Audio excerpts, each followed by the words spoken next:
सास का घूंघट पार्ट 2।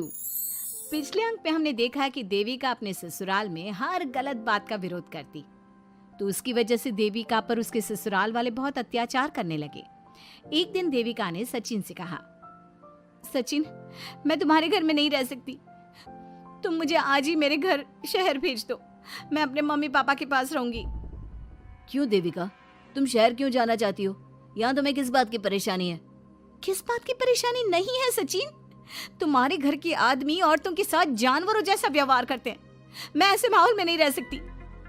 देखो देविका, तुम्हें यहीं रहना होगा। तुम्हारी शादी मुझसे हो गई है, अब मैं तुम्हारा पति हूँ और यही तुम्हारा घर है। अच्छा, तो तुम्हें याद है कि मैं तुम्हारी पत्नी हूँ? जब तुम्हारे पिताजी और चाचा जी मुझे एक एक हफ्ते के लिए कमरे में बंद कर देते हैं, तब तुम्हें क्यों याद नहीं आता कि जो औरत कमरे में बंद है वो तुम्हारी पत्नी है? जब तुम्हारे जीजाजी और भाई मुझसे बदतमीजी से बात करते हैं, मुझे खाने के लिए कुछ नहीं देते, तब भी तुम्हें याद नहीं आता कि मैं तुम्हारी पत्नी हूँ? देखो देविका, तुम बेकार की बातें मत करो। तुम यहाँ ढंग से रहोगी, सबकी बात मानोगी, तो कोई तुम्हें कुछ नहीं कहेगा। इस तरह जानवर की तरह रहना, ढंग से रहना है तो सॉरी सचिन, मैं नहीं रह सकती, मैं आज ही अपने घर जाऊंगी। ये बोलकर देविका अपना सामान पैक कर लेती है और घर से जाने लगती है। सचिन भी उसके पीछे पीछे चलता है और उसे समझाने की कोशिश करता है। जब ये सब जोगिंदर ने देखा तो बोल पड़ा, बहू, यह सब क्या हो रहा है? कहाँ जा रही हो? सचिन, बताओ अपने पिताजी को कि कहाँ जा रही हूँ मैं। तुम्हें शर्म नहीं आती अपने पति का नाम लेते हुए?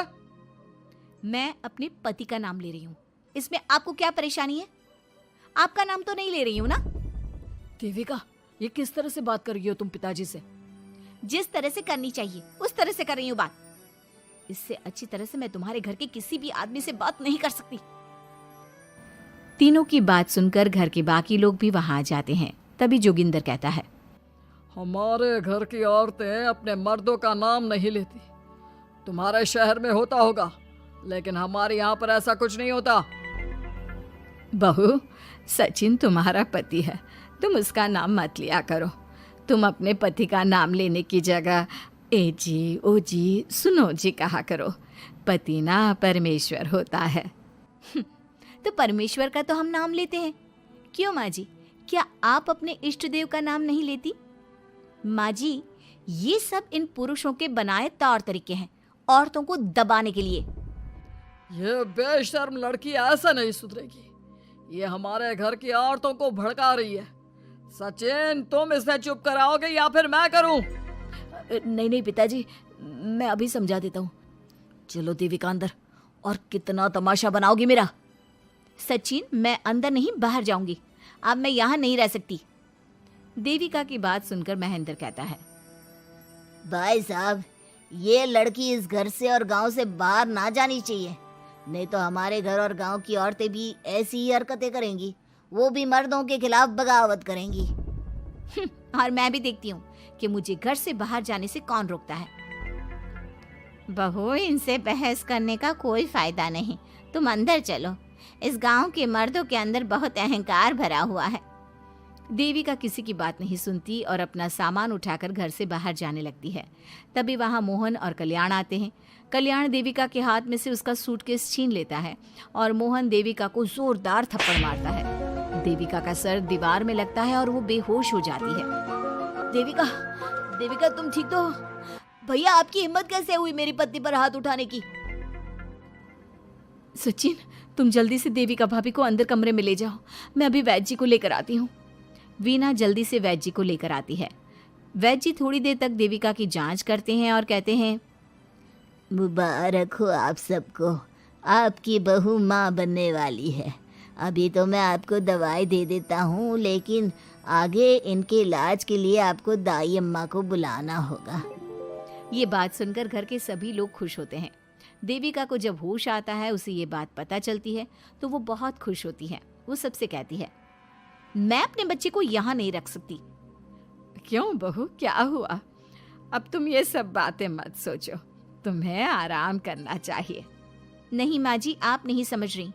अगर मेरा बेटा हुआ तो इस घर के मर्दों की तरह अहंकारी और औरतों पर जुल्म करने वाला बनेगा, और अगर मेरी बेटी हुई तो वो जानवरों की तरह जुल्म सहने वाली बनेगी और दोनों ही अनपढ़ रहेंगी। देविका की बात सुनकर घर की सभी औरतों को पहली बार एहसास हुआ कि वो किस अंधकार वाले समाज में जी रही हैं। लेकिन फिर भी घर की सारी औरतें उसे ही समझाती हैं। बहू देखो, तुम्हारी बात सही है, लेकिन तुम इस हालत में सफर नहीं कर सकती। हाँ बहू, तुम यहीं रहो, अपना और अपने बच्चे का ख्याल रखो। देखो ना देविका भाभी, हमें बिल्कुल भी पढ़ना लिखना नहीं आता, अपना नाम भी नहीं लिख पाते, तो आप मुझे थोड़ा पढ़ा दीजिए ना। देविका, तुम्हारी बातें सुनकर पहली बार हमें एहसास हुआ है कि कैसे माहौल में हम जी रहे हैं। तुमने हमारे अंदर उम्मीद की नई रोशनी पैदा की है। यहाँ से मत जाओ तुम। देविका ने घर की औरतों की बात सुनी तो उसका दिल पसीज गया। उसने गांव में ही रहने का फैसला लिया। वो अपने घर की औरतों को रोज पढ़ाती, उन्हें अपने अधिकारों के बारे में, देश के बारे में बताती। इसी तरह कई दिन बीत गए और एक दिन सुजाता ने सचिन से कहा, सचिन, देविका की तबीयत ठीक नहीं, तुम जल्दी जाकर दाई अम्मा को बुला लाओ ना। भाभी, दाई अम्मा क्या कर लेंगी? आप किसी डॉक्टर को बुला लो, मेरी तबीयत ठीक नहीं है। देविका, गांव के लोग डॉक्टर पर भरोसा नहीं करते। दाई अम्मा बरसों से ये काम कर रही है, वो तुम्हें ठीक कर देगी। सचिन, तुम्हारे घर वाले अनपढ़ हैं, तुम तो पढ़े लिखे हो ना, देख नहीं रहे मेरी हालत क्या हो रही है। तभी तो बोल रहा हूँ, समय बर्बाद मत करो, मैं अभी आता हूँ। सचिन दाई अम्मा को बुलाकर ले आता है। दाई अम्मा घरेलू नुस्खों से देविका का इलाज तो कर देती है। कुछ समय के लिए उसकी हालत भी स्थिर हो जाती है, लेकिन वो पूरी तरह से ठीक नहीं होती। फिर देविका सचिन से कहती है, सचिन, मुझे समझ में नहीं आ रहा तुम मुझे डॉक्टर के पास क्यों नहीं ले जा रहे। मैं माँ बनने वाली हूँ और मुझे ये भी नहीं पता कि मेरा हेमोग्लोबिन कितना है। दाई अम्मा कर रही है ना तुम्हारा इलाज। लेकिन दाई अम्मा को कुछ समझ में ही नहीं आ रहा कि मेरे साथ क्या हो रहा है। अगर देखो तुम मुझे नहीं लेकर गए ना तो मैं खुद ही चली जाऊंगी। अगले दिन देविका की तबीयत दोबारा बिगड़ जाती है और दाई अम्मा के किसी भी नुस्खे से वो ठीक नहीं हो रही थी। देविका ने सारी हिम्मत जुटाई और वो अकेली ही डॉक्टर के पास जाने लगी। उसे देखकर मोहन कहता है, बहू, इस हालत में कहाँ जा रही हो? आप लोगों के भरोसे रही ना तो आप लोग मुझे मार ही डालोगे।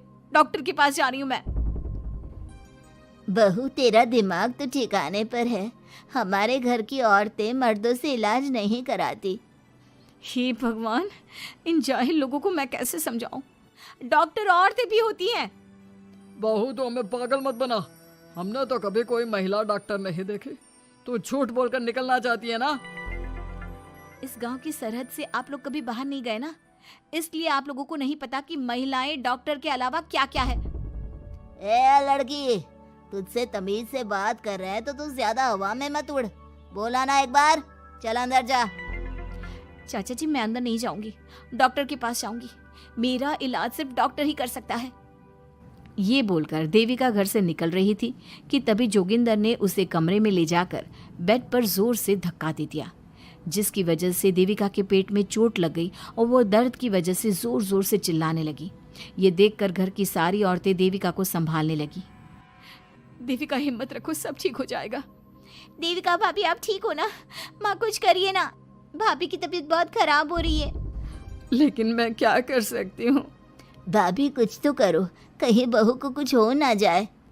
उधर जोगिंदर मेन गेट पर बड़ा सा ताला लगा देता है और कहता है, आज के बाद इस घर से कोई भी औरत बाहर नहीं निकलेगी। देविका का बच्चा भी इसी घर में होगा, ये जिंदा रहे या मर जाए। जोगिंदर की बात सुनकर सभी औरतें बाहर आती हैं।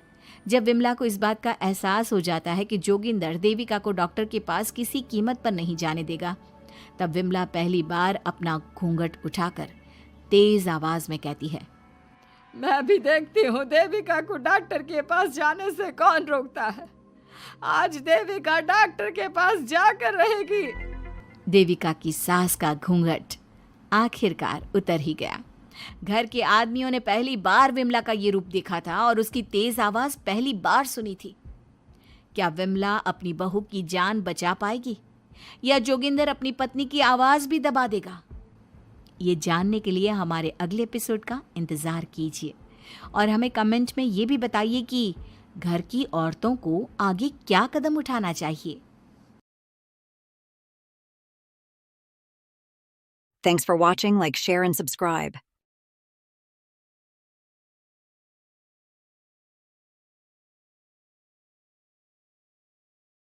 Thanks for watching. Like, share, and subscribe.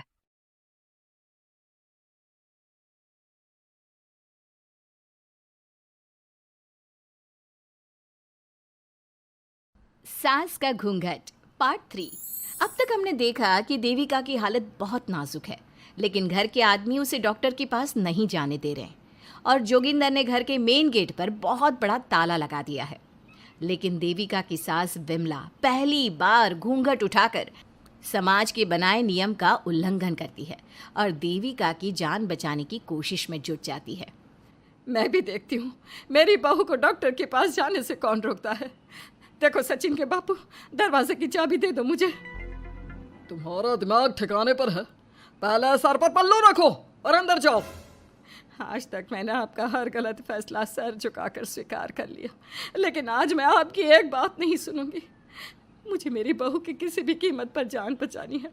मुझे चाबी दे दीजिए। पिताजी, माँ ठीक बोल रही है, चाबी दे दीजिए ना, नहीं तो देविका नहीं बचेगी। देविका मरती है तो मर जाए, लेकिन यह दरवाज़ा नहीं खुलेगा। तुम सारी औरतों को इस देविका नाम की बीमारी ने पागल कर दिया है और इस बीमारी का अच्छी तरह से इलाज करना आता है मुझे। वीना बेटी, सुजाता बहू, जाओ अंदर से देविका को लेकर आओ। विमला ये बोलकर अपने पति के हाथ से चाबी छीन लेती है। तभी महेंद्र विमला का हाथ पकड़कर चाबी विमला से छीन लेता है। भाभी, घर के मर्दों से टक्कर लेकर आप अच्छा नहीं कर रही हो, ये इस घर के संस्कार नहीं है। महेंद्र की बात सुनकर कम्मू अपने पति के हाथ से चाबी छीनकर कहती है, इस घर के संस्कार क्या है हम अच्छी तरह से जान गए हैं। आज इस घर का दरवाज़ा खुलकर रहेगा और देविका डॉक्टर के पास जाकर रहेगी। भाभी, ये लो दरवाज़ा खोलो। विमला ताला खोल देती है। तभी वीना और सुजाता देविका को लेकर आ जाती हैं। घर की सारी औरतें देविका को लेकर घर से जा रही होती है कि तभी सुजाता का पति मोहन उससे कहता है, सुजाता, तुम देविका को लेकर इस घर से निकल तो रही हो, लेकिन याद रखना, अगर तुमने एक कदम भी बाहर निकाला तो वापस इस घर में मत आना। मैं देविका के साथ अस्पताल भी जाऊंगी और वापस इस घर में भी आऊंगी। देखती हूँ कौन रोकता है मुझे। देखता हूँ कैसे इस घर के अंदर कदम रखती हो और कौन तुम्हारी मदद करता है। कानून मेरी मदद करेगा और कारट के दरवाजे हर नागरिक के लिए खुले हैं।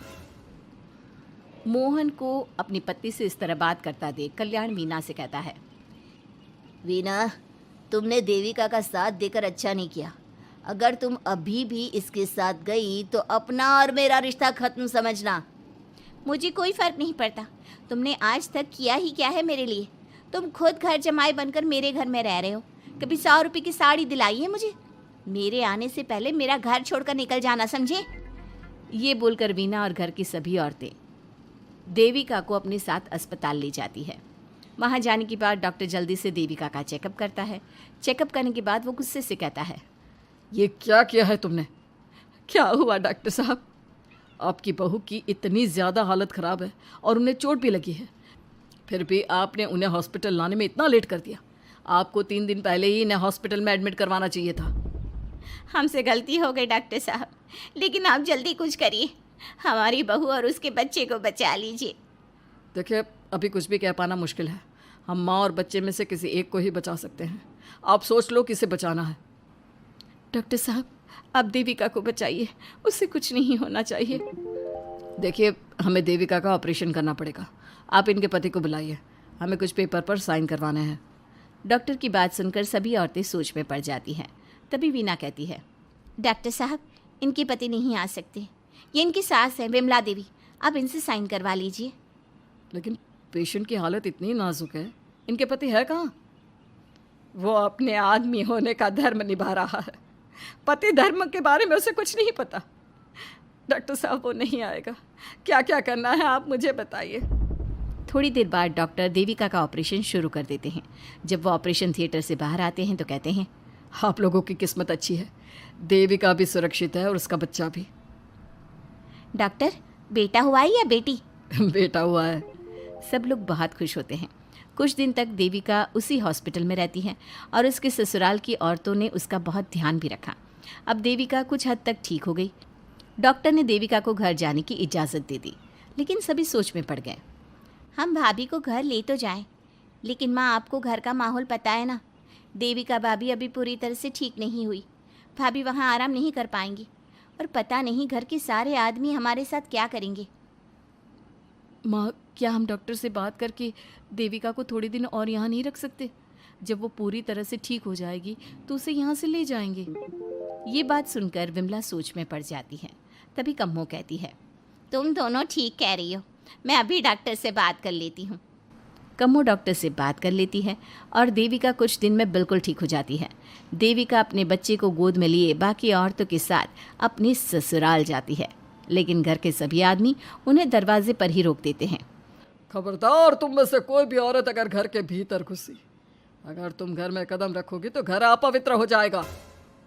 घर हमारे कदम रखने से अपवित्र नहीं होगा, बल्कि आपकी गंदी सोच की वजह से घर क्या, अरे पूरा समाज अपवित्र हो रहा है। सुजाता, मैंने मना किया था ना घर से बाहर जाने के लिए। अब एक काम कर, जैसे यहाँ आई है वैसे ही यहाँ से सीधा अपने मायके लौट जा। क्यों जी, क्यों चली जाऊँ मैं अपने मायके? मैं जब तक चाहूँ यहाँ रह सकती हूँ। अगर आपने मुझे इस घर में आने से रोका तो मैं आपकी पुलिस में शिकायत कर दूँगी। वीना, इन सब की तरह तुम्हारा भी दिमाग खराब हो गया है। अब मैं तुम्हें बिल्कुल बर्दाश्त नहीं करूँगा। तुम्हें ऐसी सज़ा दूंगा कि तुम याद रखोगी। सज़ा बाद में देना, पहले मेरे घर से बाहर निकलो। खुद पूरी ज़िंदगी में एक घर नहीं खरीद पाए और मुझे सबक सिखाने की बात बोल रहे हो। देखो वीना, तुम इस घर की बेटी ज़रूर हो, लेकिन कल्याण इस घर में ही रहेगा। उसने बहुत कुछ किया है इस घर के लिए, लेकिन तुम अब यहाँ नहीं रह सकती। क्यों नहीं रह सकती? इस घर पर मेरा उतना ही हक है जितना सचिन का। देश के कानून ने मुझे ये हक दिया है। अगर मैं चाहूँ तो कोर्ट का सहारा लेकर इस जायदाद का आधा हिस्सा ले सकती हूँ। और हाँ कल्याण, तुमसे तलाक भी ले सकती हूँ। वीना, देविका के साथ रह रहकर तुम्हारा दिमाग भी खराब हो गया है। और कम्मो, मैंने तुमसे कितना मना किया, घर से बाहर मत जाओ, देविका की मदद मत करो, लेकिन तुमने मेरी एक नहीं सुनी। अब तुम इस घर से और मेरी ज़िंदगी से चली जाओ। ये कदम उठाकर तुमने बिल्कुल अच्छा नहीं किया। ये कदम तो मुझे उस समय उठाना चाहिए था जब मैं माँ बनने वाली थी। आपके झूठे अहंकार और गलत नियमों की वजह से मैंने अपने 2 बच्चे खो दिए। अगर उस समय मैं दाई अम्मा से इलाज ना कराती और हॉस्पिटल चली जाती तो सचिन के बराबर मेरे भी 2 बेटे होते। सभी पति इस बात पर अड़े हुए थे कि वो अपनी अपनी पत्नियों को घर के अंदर नहीं आने देंगे। देविका बहुत देर तक सबकी बातें सुनती रही। फिर उसने अपने पति से कहा, सचिन, तुम्हारे घर के आदमियों की बात तो मैंने सुन ली, अब तुम बताओ तुम्हारा क्या फैसला है? देविका, मुझे माफ़ कर दो, मैं तुम्हारे लिए कुछ नहीं कर सकता, मैं मजबूर हूँ। मुझे पता था सचिन, तुम्हारा यही जवाब होगा। मुझे अपने आप पर हैरानी है कि मैंने बिना रीढ़ की हड्डी वाले आदमी से प्यार ही क्यों किया, शादी क्यों की। अब मैं आप सबसे बस आखिरी बार पूछ रही हूँ, तुम हमें अंदर आने दे रहे हो या नहीं, या मैं पुलिस को फ़ोन करूँ? देविका, आज तक हमारे गांव में पुलिस ने कभी कदम नहीं रखा और तू हमारे घर के दरवाजे पर पुलिस को लेकर आएगी? तेरी हिम्मत कैसे हुई ये बात करने की? आज तक इन औरतों ने घर से बाहर कदम नहीं निकाला था और 2-4 दिन में तूने इन सबको इनके अधिकार भी याद करा दिए। अब तो तुम बिल्कुल इस घर में नहीं आ सकते। घर की औरतें घर के बाहर खड़ी थी और घर के आदमी घर के दरवाजे पर। उनकी लड़ाई देखकर पूरा गांव इकट्ठा हो गया। देविका को अस्पताल पहुंचाकर घर की औरतों ने काम तो अच्छा किया। इस काम से देविका और उसके बच्चे की जान भी बच गई, लेकिन इनकी जान बचाने की कीमत घर की औरतों को कैसे चुकानी होगी, इसके लिए आपको आने वाला एपिसोड देखना होगा। और हमारे प्यारे दर्शकों, हमें कमेंट करके ज़रूर बताइए कि देविका के साथ बाकी औरतों को क्या करना चाहिए। क्या उन्हें घर के अंदर जाने के लिए संघर्ष करना चाहिए या फिर वो घर छोड़कर चले जाना चाहिए? सास का घूंघट पार्ट 4। अब तक हमने देखा कि देविका के ससुराल के आदमी औरतों को घर के अंदर नहीं आने दे रहे हैं। देविका उन्हें पुलिस में जाने की धमकी देती है, जिससे पूरे गांव में अफरा तफरी मच जाती है। तभी गांव का एक आदमी सरपंच को बुलाकर ले आता है। सरपंच उनके घर के बाहर का नज़ारा देखकर कहते हैं, जोगिंदर जी, ये आपके घर की औरतों ने कैसा हंगामा मचा रखा है। आपका घर तो संस्कारों की मिसाल था, लेकिन ये मैं क्या देख रहा हूँ, आपके घर की किसी औरत ने घूंघट नहीं कर रखा। सरपंच जी, हमारे घर की औरतों को इस देविका ने बहकाया है। हमने पहले ही इन सबको चेतावनी दी थी कि अगर ये घर से बाहर गई तो हम इन्हें घर में नहीं आने देंगे। अब ये देविका हमें धमकी दे रही है कि पुलिस को बुलाएगी। क्या पुलिस? इस गांव का बरसों पुराना इतिहास रहा है। इस गांव में कभी पुलिस नहीं आई। गांव के सभी फैसले हमने मिलजुल कर किए हैं। जोगिंदर, तुम्हारे घर का फैसला पंचायत करेगी। सरपंच जी, आपने ठीक कहा। पंचायत दोनों तरफ की बातें सुने और जो भी फैसला पंचायत करेगी वो हमें मंजूर होगा।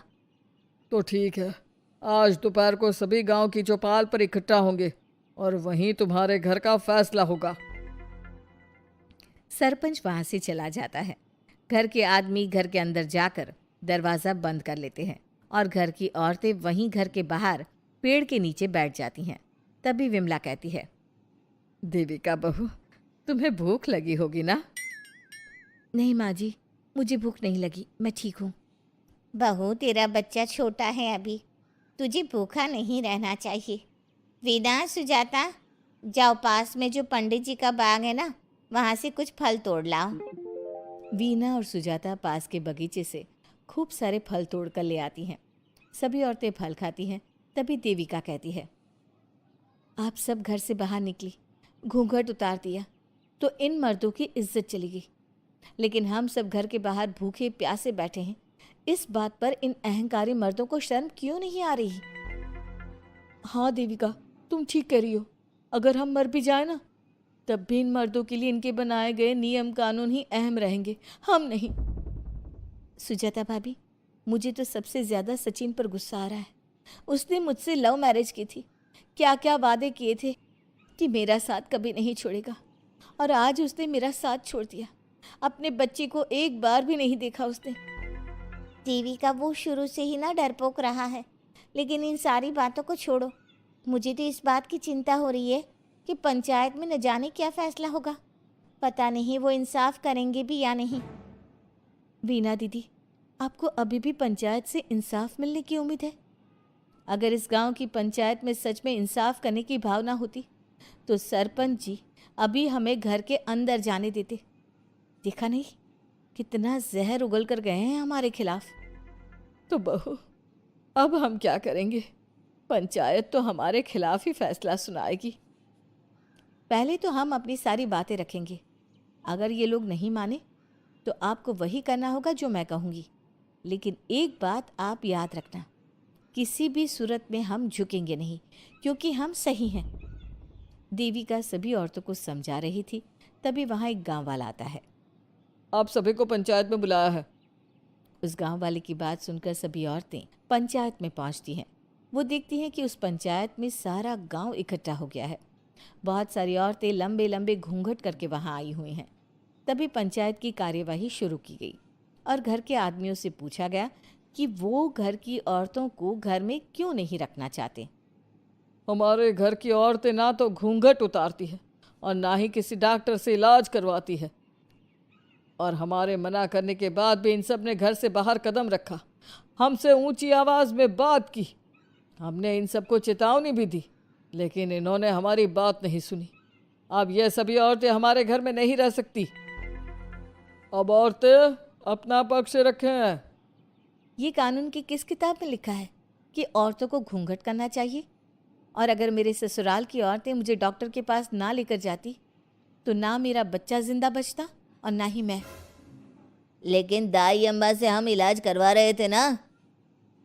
दाई अम्मा को कुछ समझ में नहीं आ रहा था। देविका का इलाज दाई अम्मा के बस की बात नहीं थी।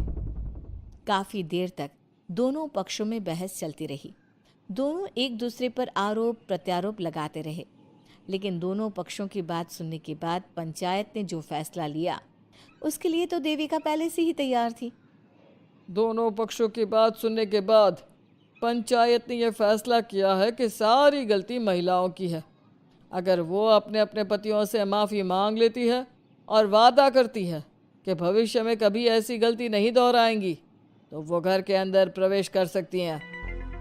हमें पंचायत का फैसला मंजूर नहीं है। हमने कोई गलती नहीं की जो हम माफ़ी मांगे। और किस बात का वादा करें हम? हमने देविका की जान बचाई है, तो आप हमसे भविष्य में किसी की जान न बचाने का वादा ले रहे हैं क्या? अगर तुम्हें पंचायत का फैसला मंजूर नहीं है तो तुम सबको घर में नहीं, पुरानी हवेली में रहना होगा, जो अब खंडहर बन चुकी है।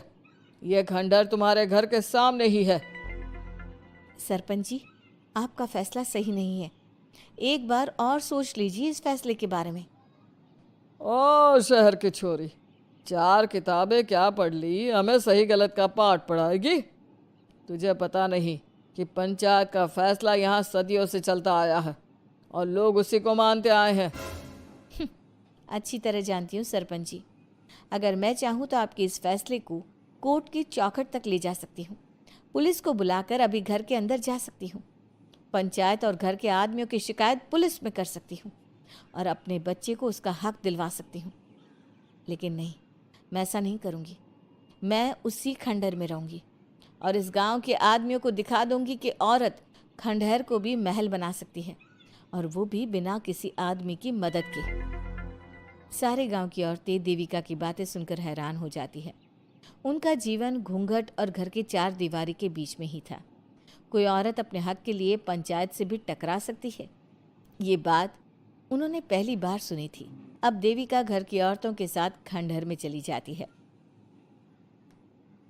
माँ जी, ये खंडहर तो काफ़ी पुराना है। भाभी, खंडहर पुराने ही होते हैं। मुझे तो डरावना भी लग रहा है।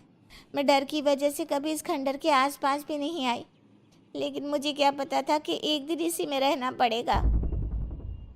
ये तो टूटा फूटा भी पड़ा है। माँ जी, एक काम करते हैं, ये खंडहर तो काफ़ी बड़ा है, इसलिए एक हिस्से की साफ सफाई करके उसे ही रहने लायक बना देते हैं। बाद में धीरे धीरे पूरा खंडहर ठीक कर लेंगे। हाँ बहू, तुम ठीक कह रही हो।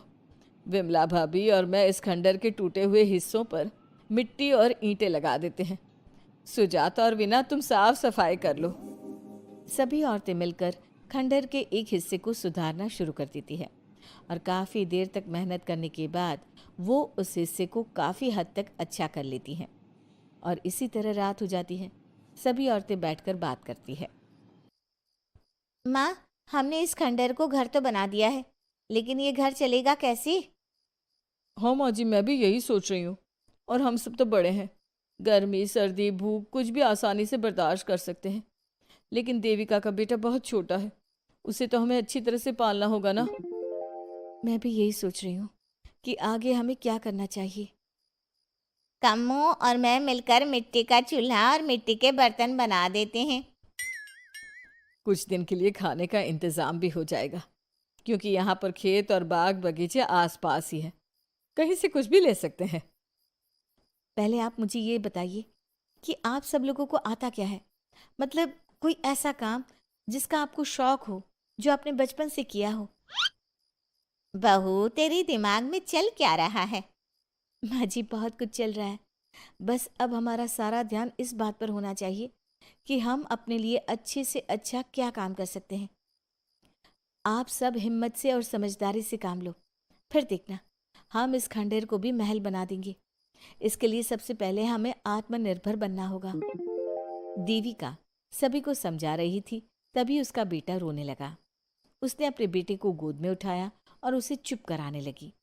अब देविका के सामने सबसे बड़ी चुनौती थी कि वो किस तरह से ससुराल की औरतों को आत्मनिर्भर बनाए और किस तरह से अपना घर चलाए। हमारे प्यारे दर्शकों, अब आप बताइए, देविका और घर की सभी औरतों ने अपने पतियों से माफ़ी ना मांगकर सही किया या गलत? क्या उनका खंडहर में रहने का फैसला सही था? अब देविका को क्या कदम उठाना चाहिए, हमें कमेंट में ज़रूर बताना। हमारी कहानी को लाइक, शेयर और चैनल को सब्सक्राइब करना मत भूलना। सास का घूंघट पार्ट 5। अब तक हमने देखा कि पंचायत के फैसले के अनुसार घर की सारी औरतें खंडहर में रह रही हैं। अब देविका के सामने सबसे बड़ी चुनौती ये है कि घर की औरतों को आत्मनिर्भर कैसे बनाया जाए। देविका ये सब सोच ही रही थी कि तभी उसकी नज़र मिट्टी के बर्तनों पर गई। अरे, ये इतने सुंदर सुंदर मिट्टी के बर्तन किसने बनाए हैं? ये बर्तन तो माँ जी और चाची जी ने बनाए हैं। अरे वाह, इतने सुंदर बर्तन तो मैंने आज तक नहीं देखे। माँ जी, चाची जी, आपने ये कहाँ से सीखा? अरे बहू, ये तो हम बचपन से बनाते आ रहे हैं। ये स्टील, पीतल और कांच के बर्तन तो अब चले हैं। पहले तो मिट्टी के बर्तन में ही लोग खाना खाते थे। ठीक है, तो हम दोबारा से मिट्टी के बर्तनों में लोगों को खाना खाना सिखाएंगे। वीना दीदी और सुजाता भाभी, आप दोनों बताओ, आप दोनों को क्या क्या आता है? मुझे तो खाना अच्छा बनाना आता है, बस खाना बनाने के अलावा मैंने कभी कुछ किया ही नहीं। और वीना दीदी, आप बताओ, आपको क्या क्या आता है? पता नहीं, मैंने बचपन से यही सुना है कि लड़कियों को ये नहीं करना चाहिए, लड़कियों को वो नहीं करना चाहिए, इसलिए मैंने कभी कुछ किया ही नहीं। देविका, वीना को सिलाई, कढ़ाई और बुनाई बहुत अच्छी आती है। हाँ, आती तो है, लेकिन बहुत अच्छी नहीं। बहुत अच्छी भी आ जाएगी। अब देविका और बाकी सभी औरतें गांव में सबके घर जाती हैं और गांव की सभी औरतों से मिलकर कहती हैं, भाभी जी, अगर आपको अपने या अपने घर वालों के लिए कपड़े सिलवाने हो तो आप मुझसे ही सिलवाना। बहन जी, मिट्टी का चूल्हा, बर्तन या मटका बनवाना हो तो मुझसे ही बनवाना। मैं और विमला दीदी आपके घर के सारे बर्तन बना देंगे। भाभी, आप कभी किसी काम में व्यस्त हो और खाना ना बना पाओ ना, तो आप मुझे बता देना, मैं आपके घर के लिए खाना बना दूंगी। वो क्या है ना, आप तो सारा दिन खेतों में काम करती हो और कभी कभी खाना भी नहीं बना पाती होंगी, इसलिए। इस तरह घर की औरतें जी जान से अपने अपने कामों में लग जाती है। धीरे धीरे उनका काम बढ़ जाता है और वो अपने खंडहर को ठीक करने में लग जाती हैं। वहीं दूसरी ओर घर के सारे आदमी घर का काम संभाल नहीं पा रहे थे। अरे भाई कल्याण, चाय तो पिला दे, जमाना हो गया अच्छी चाय पिए हुए। आप भी ना घर के दामाद से क्या क्या काम करवाते हैं? अभी लाता हूँ चाय। कल्याण, तुम दामाद नहीं बेटे हो, इसलिए इस घर के सुख दुख, घर के काम और बाहर के कामों में तुम्हारा सहयोग तो होना ही चाहिए ना। इतने में कल्याण चाय बनाकर ले आता है। जैसे ही सचिन चाय पीता है तो उसके मुंह से चाय निकल जाती है। जीजा जी, ये क्या बनाया है, इतनी कड़वी चाय? इससे अच्छा तो करेले का जूस होता है। देख सचिन भाई, मैं तो ऐसी ही चाय बनाता हूँ, पीनी है तो पी, नहीं पीनी है तो अपने आप बना ले। मैं खाना बनाने जा रहा हूँ और अकेला नहीं बना सकता, आप में से कोई मेरी मदद करो। सचिन मेरी चाय की बुराई कर रहे थे ना, तुम जाओ अब खाना बनाओ। सचिन और मोहन दोनों खाना बनाने में लग जाते हैं। मोहन भिंडी काटकर कढ़ाई में छोड़ देता है और उसमें पानी डाल देता है। आपने भिंडी में पानी क्यों डाला? शायद पानी नहीं डलता, पता नहीं, लेकिन माँ ने कभी भिंडी में पानी नहीं डाला था। लेकिन बिना पानी के भिंडी बनेगी कैसे? मतलब गलेगी कैसे? बिना पानी के बनाएंगे तो चिपक नहीं जाएगी कढ़ाई से? पता नहीं, चलो देखते हैं कैसे बनती है भिंडी। भैया, कितने दिन हो गए ना अच्छा खाना खाए हुए। खाना तो सुजाता बनाती है, इतना मज़ेदार खाना कोई और बना ही नहीं पाता। सचिन और मोहन खाना तैयार करके ले आए। सभी आदमी खाना खाने लगे। खाना बना तो बहुत बुरा था, लेकिन किसी ने बिना कुछ कहे खाना खा लिया। तभी जोगिंदर ने कहा, घर की हालत कितनी बुरी हो रही है, जगह जगह जाले लगे हैं। 2 दिन से तो किसी ने झाड़ू भी नहीं लगाई घर की। हाँ, और घर में गंदे कपड़ों के ढेर लगे हैं। मेरे पास तो यह आखिरी कुर्ता ही बचा है पहनने के लिए। कल्याण, मोहन, तुम किसी नौकर को रख लो ना। हमने 1-2 लोगों से बात की थी नौकर के लिए, लेकिन कोई घर में काम करने के लिए तैयार ही नहीं है। गांव के सभी लोग खेतों में ही मजदूरी कर रहे हैं। घर के सभी आदमी घर के काम में लगे रहते हैं, तो वो अपने खेतों पर भी ध्यान नहीं दे पाते और उन्हें हर महीने आर्थिक रूप से नुकसान उठाना पड़ता है। धीरे धीरे उनके घर की हालत खराब होने लगती है। एक दिन कल्याण सबसे कहता है, घर को तो औरत ही संभाल सकती है, हमारे बस का नहीं है घर संभालना। हमें किसी तरह से उस सब को वापस इस घर में लाना ही होगा। अरे कल्याण बेटा, पंचायत का फैसला था कि औरतें हमसे माफ़ी मांगे, लेकिन उन्होंने माफ़ी नहीं मांगी। अब हम उन्हें बुलाने गए तो उल्टा हमें ही अपनी अपनी पत्नियों से माफ़ी मांगनी पड़ेगी। हमें कोई ऐसा रास्ता निकालना होगा कि वो मजबूर हो जाए हमारे पास आने के लिए। बापू, उन सभी ने अपने अपने काम शुरू कर दिए हैं, क्यों ना हम सबके काम में नुकसान कर दे, इससे वो मजबूर हो जाएंगे हमारे पास आने के लिए। भैया, ये कैसी बात कर रहे हो? इससे वो मजबूर नहीं होंगी बल्कि और भी ज़्यादा गुस्सा हो जाएंगी। मैं तो बोल रहा हूँ शराफत से जाकर माफ़ी मांग लेते हैं। मुझे यकीन है कोई माफ़ करे ना करे, माँ तो ज़रूर हमें माफ़ कर देंगी। नहीं सचिन, अगर हमने माफ़ी मांगी तो ये सारी औरतें हमारे सर पर चढ़कर नाचेंगी। हमें इनके सामने छोटा नहीं होना है। मोहन, कल्याण, तुम दोनों आज से ही काम शुरू कर दो। बस फिर क्या था, घर के सभी आदमी लग गए काम पर। मोहन और कल्याण रात को खंडहर में पहुंचे और उन्होंने सारे मिट्टी के बर्तन तोड़ दिए। उसके बाद वीना ने जो कपड़े तैयार करके रखे थे वो सारे कपड़े उन्होंने फाड़ दिए। सुबह जब घर की औरतों ने ये सब देखा तो परेशान हो गई। अरे, ये सारे बर्तन किसने तोड़ दिए? माँ, किसी ने मेरे सिले हुए कपड़े ही फाड़ दिए।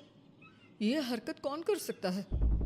और कौन करेगा भाभी, ये सब उन आदमियों की हरकत है। जब किसी तरह से हमें झुका नहीं पाए तो हमारे काम बिगाड़कर हमें परेशान कर रहे हैं। सभी औरतें दुगनी तेजी से काम में लग गई। उन्होंने दिन रात मेहनत की और उस खंडहर को महल की तरह बना दिया। उनके काम की तारीफ सुनकर दूर दूर के गांव से लोग आने लगे और उनसे अपना काम करवाने लगे। एक दिन सभी औरतें बैठकर खाना खा रही थी, तभी विमला ने देविका से कहा, देविका, हम कभी सोच भी नहीं सकते थे कि हम अपनी मेहनत से अपने लिए इतना बड़ा और इतना अच्छा घर बना लेंगे। देविका बहू, आज हमें इस बात का एहसास हो रहा है कि हम तो सिर्फ सांस ले रहे थे, जीना तो हमें तुमने सिखाया है। मुझे तो अब भी यकीन नहीं हो रहा कि मेरे पति की पहचान के अलावा भी मेरी कोई पहचान है। गांव के सब लोग मुझे सिर्फ मोहन की पत्नी के रूप में जानते थे, लेकिन अब सारा गांव मुझे जानता है। देविका, मैं कुछ ही दिन में इस गांव में एक अच्छा सा होटल खोल लूँगी और मैं एक बुटीक खोलूँगी। मैं यहाँ गांव की लड़कियों के लिए एक स्कूल खोलना चाहती हूँ, यही मेरा सपना है। सभी औरतें खाना खाकर सो जाती है। रात बहुत ज़्यादा हो गई है, लेकिन देविका को नींद नहीं आ रही थी। तभी उसे किसी के कदमों की आवाज़ सुनाई दी। पहले तो देविका थोड़ी डर गई, लेकिन उसने हिम्मत करके उठकर देखा तो उसके सामने सचिन खड़ा था। सचिन, तुम यहाँ क्या कर रहे हो? कहीं तुम मेरा कोई नुकसान तो करने नहीं आए? मेरे पास तो किताबों के अलावा कुछ नहीं है, फाड़ना चाहो तो फाड़ सकते हो। देविका, मैं तुम्हारा कोई नुकसान करने नहीं आया हूँ, बस तुमसे माफ़ी मांगने आया हूँ। क्या? रात के अंधेरे में चोरों की तरह तुम मुझसे माफ़ी मांगने आए हो? प्लीज़ देविका, माँ और चाची को समझाओ कि वो बापू और चाचा जी से माफ़ी मांग ले और तुम सबको लेकर घर आ जाए। सचिन, तुम भी तो अपने बापू और चाचा को अपने साथ ला सकते थे ना, और माँ और चाची से माफ़ी मंगवा सकते थे ना। प्लीज़ देविका, मुझे माफ़ कर दो और घर चलो। कैसे माफ़ कर दूँ सचिन? तुमने मुझे मरने के लिए छोड़ दिया। अगर माँ और चाची हिम्मत करके मुझे अस्पताल ना ले जाती तो आज मैं और मेरा बच्चा जिंदा ना होते। ना तुम मुझे अस्पताल में देखने आए और ना ही अस्पताल से आने के बाद मेरा हाल चाल पूछा। मुझे तो छोड़ो, तुमने अपने बच्चे का चेहरा तक नहीं देखा, और तुम मुझसे उम्मीद कर रहे हो कि मैं तुम्हें माफ़ कर दूँ? कभी नहीं सचिन। देखो देविका, हम सबको बहुत नुकसान हो रहा है। घर के काम की वजह से हम बाहर के काम पर ध्यान नहीं दे पा रहे। घर और जिंदगी दोनों अस्त व्यस्त है। वो इसलिए कि तुम सब आदमी संगठित नहीं हो, अपना दिमाग और ऊर्जा हमें परेशान करने में लगा रहे हो। और हम औरतें संगठित हैं, हम अपना दिमाग और ऊर्जा अपनी प्रगति में लगा रहे हैं। इसलिए हमने खंडहर को भी महल की तरह कर दिया, और तुम्हारी हवेली खंडहर की तरह लगती है। सचिन देविका से बार बार माफ़ी मांग रहा है। क्या सचिन को अपनी गलती का सच में पछतावा है, या फिर ये घर के आदमियों की कोई नई चाल है? ये जानने के लिए आपको हमारे आने वाले एपिसोड का इंतज़ार करना होगा।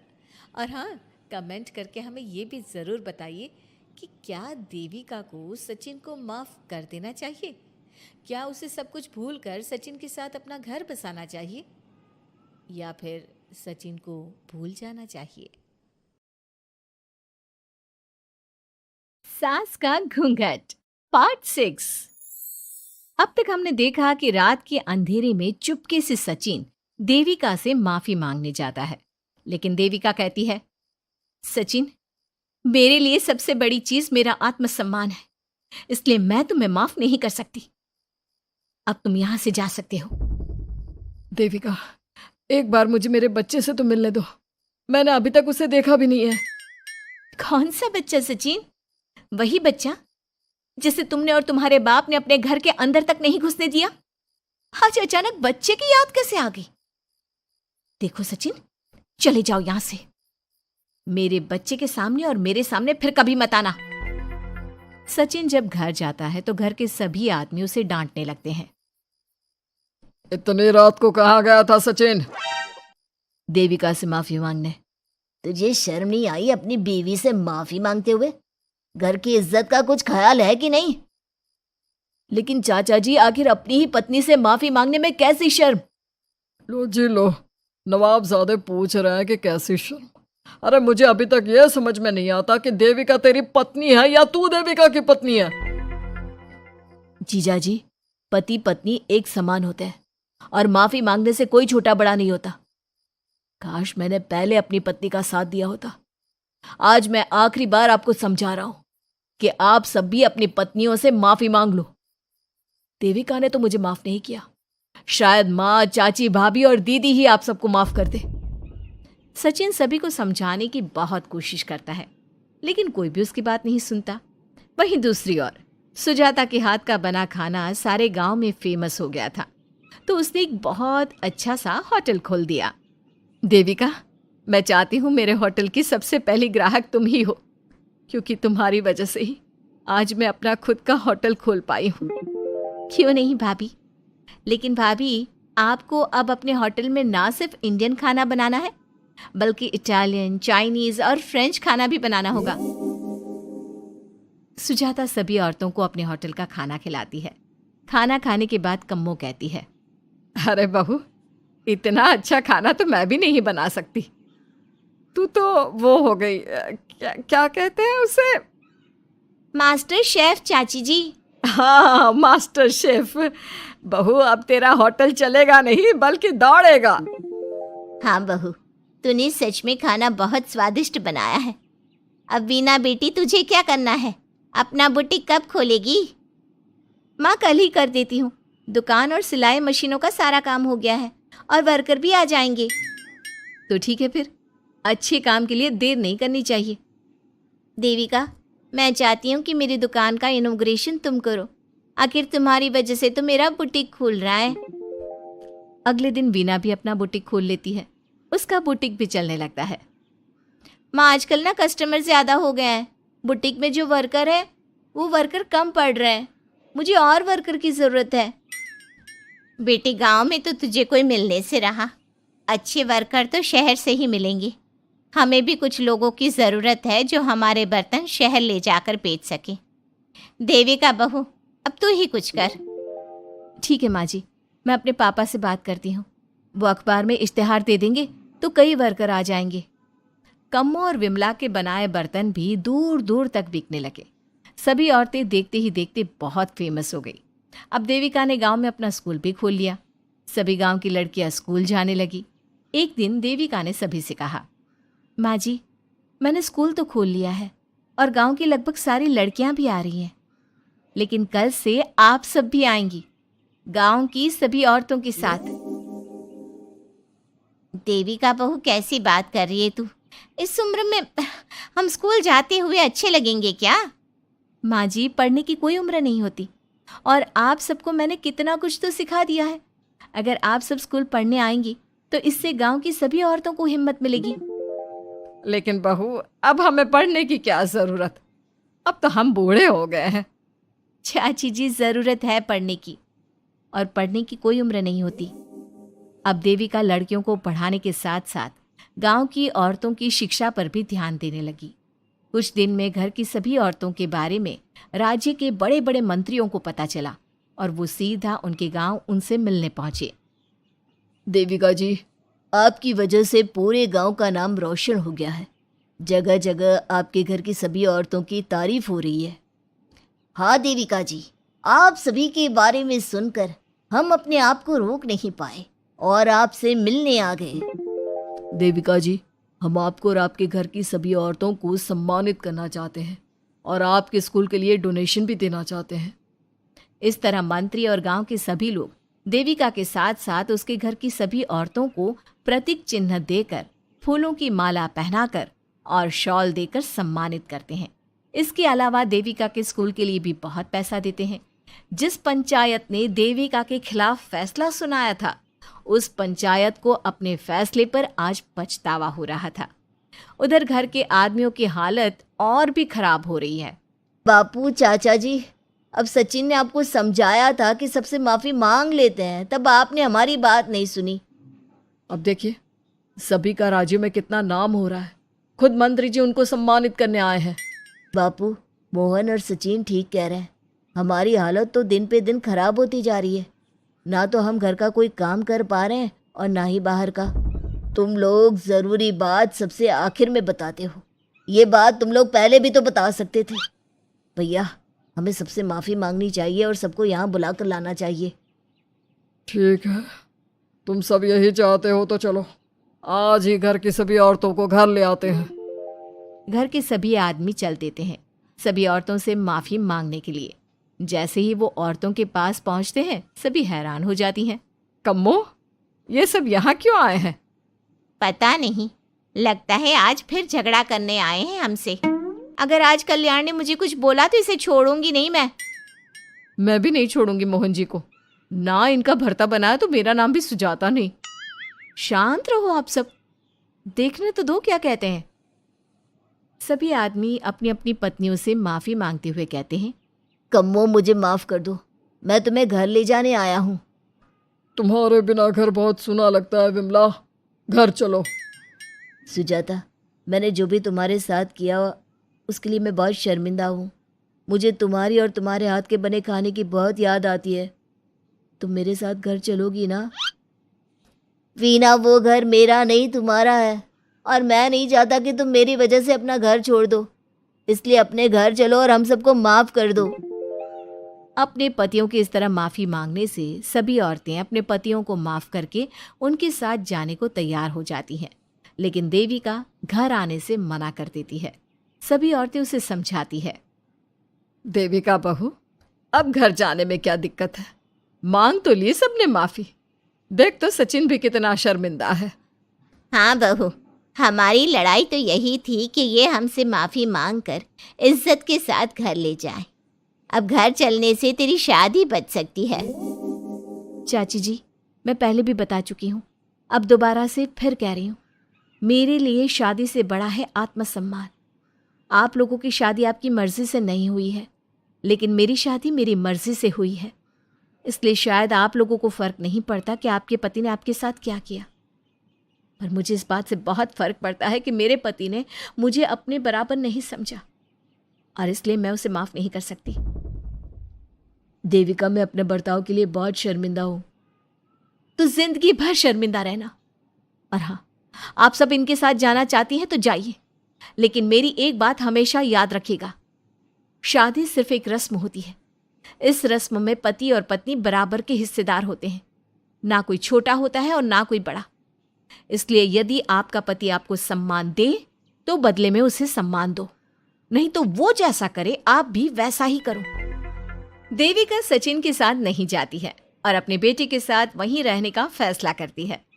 अब वो न सिर्फ अपने गांव बल्कि हर जगह जाकर महिला शिक्षा और उनके अधिकारों का प्रचार करती है। हमारे प्यारे दर्शकों, हमें कमेंट करके ज़रूर बताएं कि देविका का ये फैसला आपको कैसा लगा और हमारी कहानी सास का घूंघट आपको कैसी लगी। इसी तरह की मज़ेदार कहानी सुनने के लिए हमारे चैनल को सब्सक्राइब ज़रूर करें। Thanks for watching. Like, share, and subscribe.